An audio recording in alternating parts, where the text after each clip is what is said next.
ಸ್ನೇಹಿತರೆ, ಜೀವನಕ್ಕಿಂತ ಜೀವನದ ಹೋರಾಟ ಹೆಚ್ಚು ಆಕರ್ಷಕವಾಗಿರುತ್ತೆ. ತುಂಬ ಒಳ್ಳೆ ಮಾತು. ಜೀವನದ ದಾರಿನಲ್ಲಿ ಸಾಕಷ್ಟು ತೊಂದರೆಗಳು, ಸಮಸ್ಯೆಗಳು ಪ್ರತಿಯೊಬ್ಬರಿಗೂ ಎದುರಾಗ್ತಾನೆ ಇರುತ್ತೆ.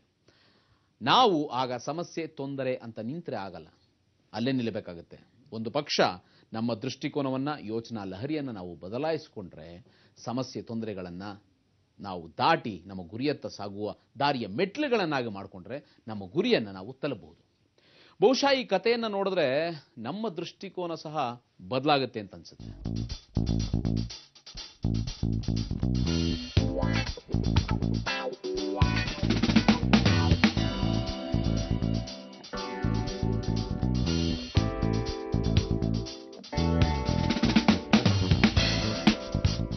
ಗೋವಾದ ಆಕಾಶ್ ಅವಸ್ಥಿ ಈಗ ಮಾಡೋದಕ್ಕೆ ಹೋಗ್ತಾ ಇರೋ ಸಾಹಸನ ಕೇಳಿದ್ರೆ ನಮ್ಗೆ ಆಶ್ಚರ್ಯ ಆಗುತ್ತೆ.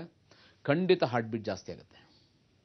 ಕೆಲವರು ಇದು ಹೇಗೆ ಸಾಧ್ಯ ಅಂತ ತಲೆಗೆ ಹುಳ ಸಹ ಬಿಟ್ಕೊಂಡಿದ್ದಾರೆ. ಸುಮಾರು 30 ಅಡಿ ಸುತ್ತಳತೆಯ 15 ಅಡಿ ಎತ್ತರದ ಒಣ ಹುಲ್ಲಿನ ಮೆದೆ, ಬಣವೆ ಅಂತ ನಾವೇನು ಕರಿತೀವಿ, ಅದಕ್ಕೆ ಬೆಂಕಿ ಅಂಟಿಸಿ ಚೈನ್ನಿಂದ ಲಾಕ್ ಮಾಡಿ ಅದರ ಒಳಗೆ ಆಕಾಶ ಅವಸ್ಥಿಯನ್ನು ಹಾಕಿದ್ರೆ ಏನಾಗ್ಬೋದು? ಆಕಾಶ್ ಬದುಕು ಬರ್ತಾರ? ನೋಡೋಣ ಬನ್ನಿ.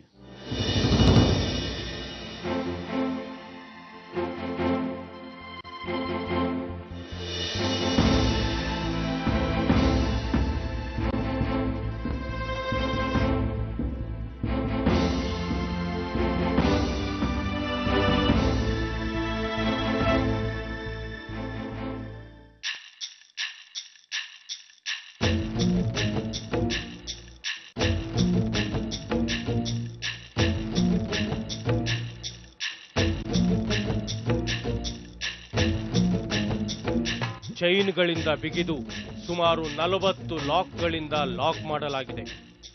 ಆಕಾಶ್ ಅವರ ತಂದೆ ಹೇಳಿದ್ರು, ನನಗೆ ನನ್ನ ಮಗ ಮಾಡ್ಲಿಕ್ಕೆ ಹೊರಟಿರೋ ಸಾಹಸದ ಬಗ್ಗೆ ಹೆಮ್ಮೆ ಅನಿಸ್ತಾ ಇದೆ.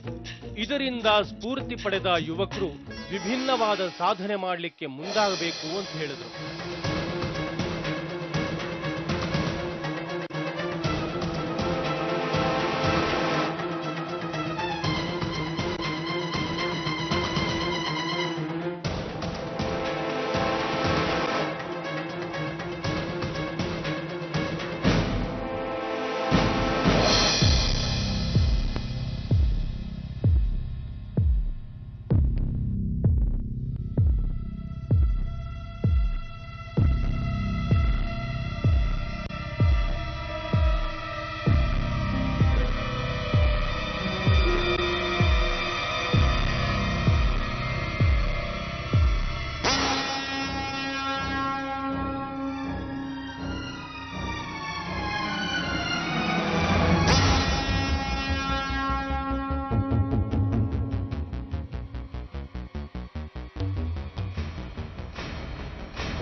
ಈಗ ಆಕಾಶ್ ಕ್ರೇನ್ನಲ್ಲಿ 35 ಅಡಿ ಎತ್ತರದಲ್ಲಿದ್ದಾರೆ. ಫೈರ್ ಡಿಪಾರ್ಟ್ಮೆಂಟ್ನವರು ಸಹ ಇಲ್ಲಿ ರೆಡಿಯಾಗಿದ್ದಾರೆ. ಈಗ 50 ಅಡಿ ಮೇಲಿಂದ ಆಕಾಶ್ ಅವರನ್ನ ಇಳಿಸಲಾಗ್ತಾ ಇದೆ. ಇದು ತುಂಬಾನೇ ಅಪಾಯಕಾರಿಯಾದ ಸಾಹಸ.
Really great. ಅಪಾಯದ ಪರ್ವತದ ಒಳಗೆ ಹೋಗಿ ಅದನ್ನ ಭೇದಿಸಿ ಸಾಹಸವನ್ನು ಮೆರೆದರು. ಶಭಾಷ್ ಆಕಾಶ್, ಶಭಾಷ್ ಇಂಡಿಯಾ.